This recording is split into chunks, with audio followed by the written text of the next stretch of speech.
This is ABC 15 Mornings Breaking News. And right now at 6, ABC 15 tracking multiple fires breaking out overnight within an hour of each other. The road closed near 75th Avenue and McDowell, where one fire broke out at a restaurant.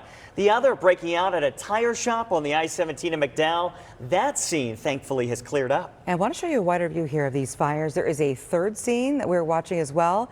It's at a 3-story hotel right there along I-17. We do want to check in with our Jamie Warren live this morning. She's at that restaurant fire at 75th Avenue. What do we know so far?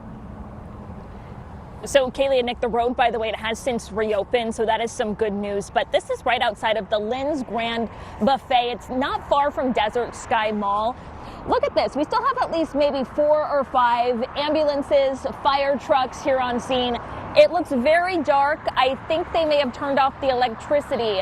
But earlier this morning, we were seeing so much smoke right in the back of this building. In fact, this actually started at about 3 o'clock this morning. We saw so much smoke. It was blanketing the whole outside, the roadway too, and then the road was also blocked off. McDowell heading westbound between 75th and 73rd Avenue.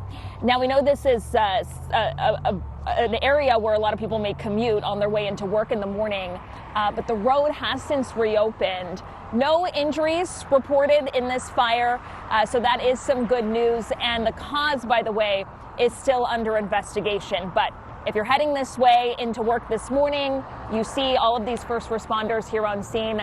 It does look like they are starting to wrap up and that they'll be likely heading out pretty soon. They tell us that they are working with the business owner right now about when they could possibly move back in and potentially reopen. But for now, reporting live in Phoenix this morning, Jamie Warren, ABC 15 Arizona. Nice hustle. We know it's been a long morning trying to piece all of this together. We appreciate you, Jamie.